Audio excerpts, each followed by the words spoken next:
단톡방에 제가 들어 있었죠. 사실 작년 3월에 제가 변호사 개업을 하고 해병대 선배들이 모임에서 이제 이종호 씨, 그러니까 도이치 사건의 공범이라는 그분, 그런 분들을 제가 어떻게 알게 됐습니다, 우연히. 근데 그분들하고도 친분을 계속 이어나갔었고 인간적으로 좋은 분들이고 저도 고맙게 생각을 합니다.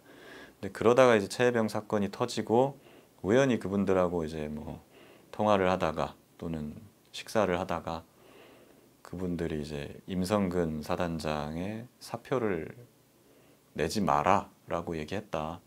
자기들이 VIP한테 얘기해서 이걸 무마시켜 줄 테니 사표를 내지 마라. 이렇게 말을 했다는 얘기를 제가 들었어요.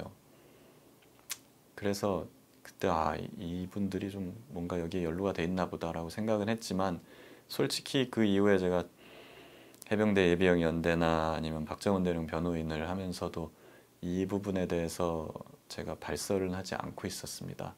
왜 그러냐면 그분들하고의 관계 때문에 저는 그분들도 그러니까 어느 누구도 다치지 않고 그냥 이 사건이 잘 해결되길 바랬거든요. 조기에 특검이 되면 어차피 다 밝혀질 문제이기 때문에 내가 굳이 이거를 오픈을 할 필요가 없겠다고 저는 생각을 했었어요.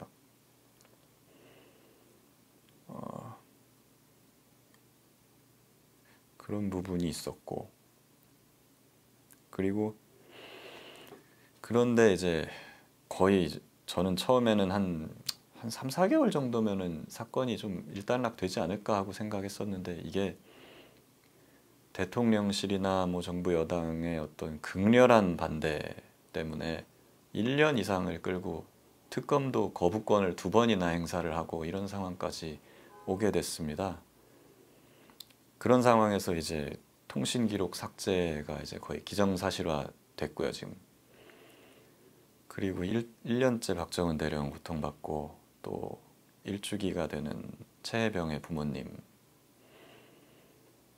그분들의 심정은 상상할 수가 없죠. 이런 걸 보면서 과연 내가 알고 있는 이거를 계속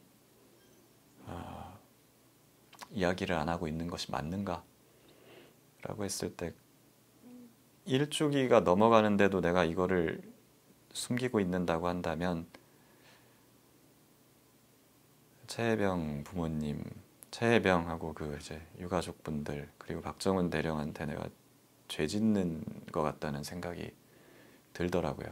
저 스스로한테도 떳떳하지 못할 것 같고 그래서 이걸 공개를 하기로 했습니다. 근데 미리 사실은 제가 너무 늦게 공개한 것이죠. 그 부분에 대해서는 이제 최혜병 부모님하고 박정훈 대령이나 이런 국민들한테는 제가 죄송합니다. 제가 용기가 없어서 너무 늦게 공개하게 된 것인데 먼저 했으면 좋았겠죠. 근데 다만 이것을 정원유착이라고 하는 쪽의 주장도 그러니까 다만 그쪽 주장은 사실이 아닌 것이 굉장히 많습니다. 제가 사실은 제 주변에 아주 친한 사람들 또는 제가 아주 친하게 지내는 이제 언론인 몇 명한테는 제가 작년에 이 이야기를 했고 올해 초에도 이런 이야기를 했었어요. 그래서 사실 이제 얘 카톡방 같은 경우에는 그 전에 이미 건너가 있었던 상황입니다. 다만 제가 그걸 공개할 용기가 없어서 갖고만 있고 혹시나 추가적인 취재나 사실관계를 통해서 당신들이 이걸 밝혀낼 수 있다면 참고해라 라는 차원에서 이미 얘기를 했던 거고요. 그 당시에는 제가 박정훈 대령의 변호인도 아니었습니다.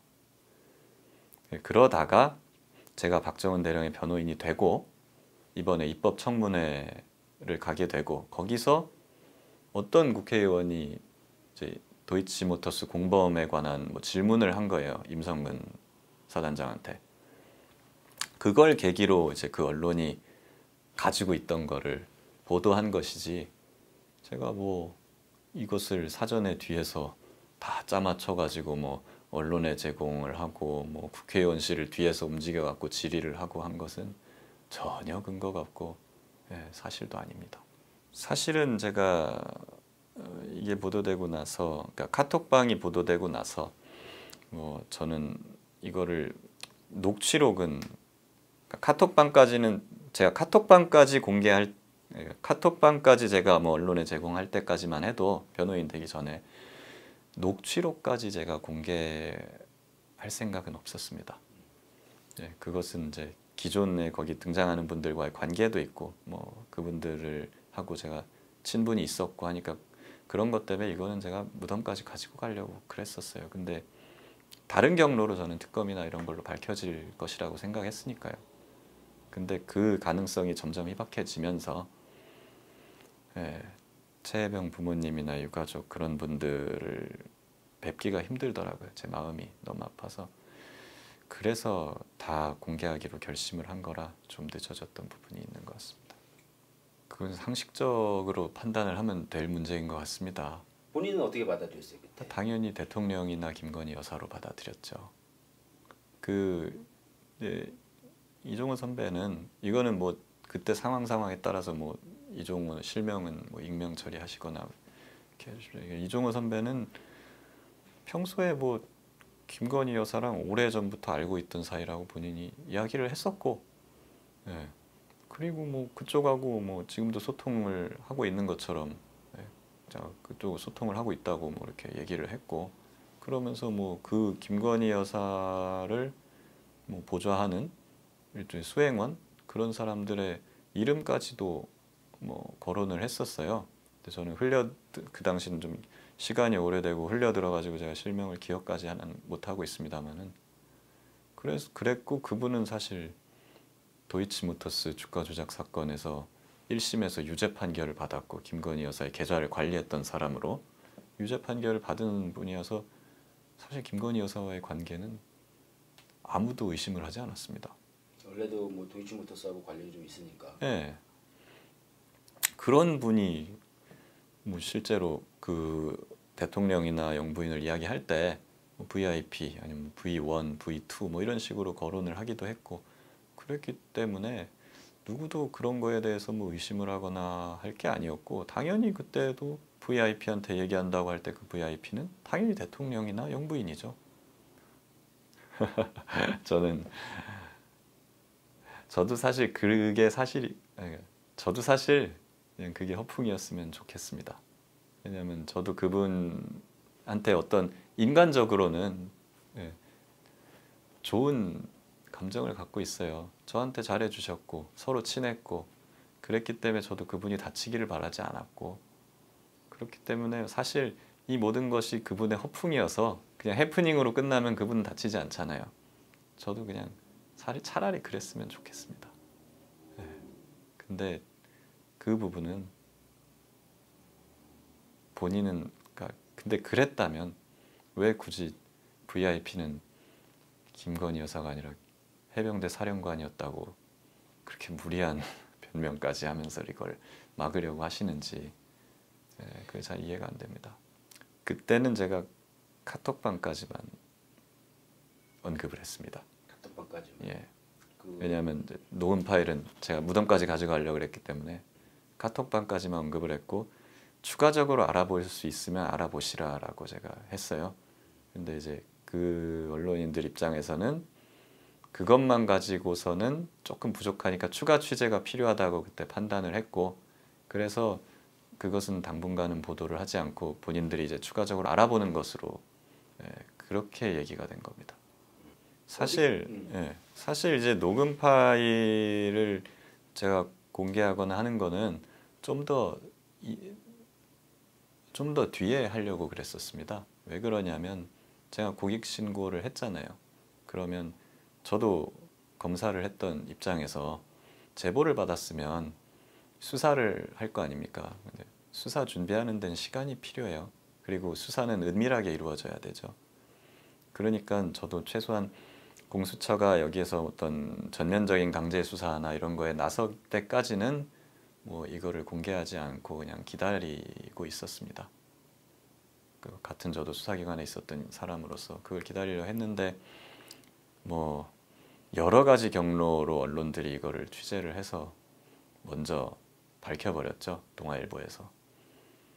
그래서 그냥 뭐 저도 일정을 앞당겨서 공개하게 됐습니다.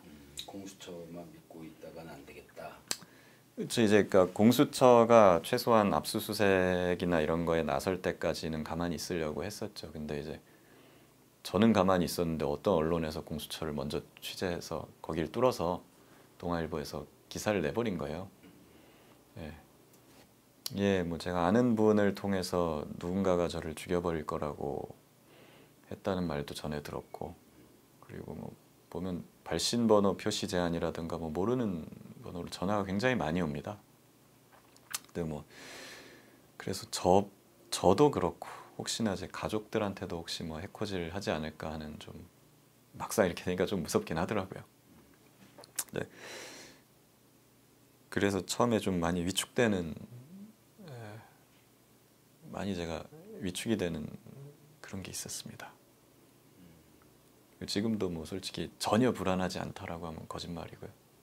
저는 그냥 제가 겪었던 사실. 저는 예를 들면 뭐 이종호 선배가 진짜로 대통령한테 가가지고 로비를 했다라는 그런 얘기를 하는 게 아니잖아요. 다만 그랬을 개연성이 있으니 개연성이 있는 그런 사실을 저는 그냥 제보하는 입장이잖아요. 그러니까 그건 제가 이제 제보를 했으면 그 뒤에는 뭐 언론이나 수사기관에서 수사를 통해서 진실을 밝혀주길 바라는 차원에서 이걸 공개한 겁니다. 그렇게 갔으면 되는 거라고 생각합니다. 그렇게 가면 되는 거라고 생각하고, 근데 이제 그게 순리인데 그 다음부터는 이제 저 자신에 대한 메신저에 대한 음해와 공격이 시작되더라고요. 이런 부분은 솔직히 제가 그렇게 예상을 하지 못했고, 그 부분은 당황스럽기도 하고 그렇습니다. 그래서 특검을 하자는 겁니다. 지금 모르는 거잖아요. 임성근 사단장을 구명하기 위해서 대통령이 왜 경로를 했는지 모르는 상황이고, 제가 제보한 내용이 사실일 수도 있고 또 물론 아닐 수도 있습니다.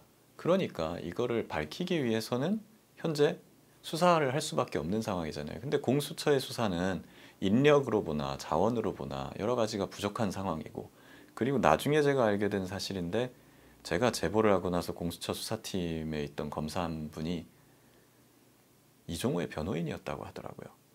네, 그 기사에. 예. 그러니까 전 좀 황당하기도 했는데, 이런 상황에서 제대로 이 사건을 공정하게 수사할 수 있는 기관은 특검밖에 없습니다. 그래서 저는 이제 특검을 통해서 진실을 밝혀야 된다. 그런 주장을 하는 겁니다. 그렇죠. 뭐 요즘에 이제 명예훼손으로도 사람을 구속시키고 하는 시절이니까.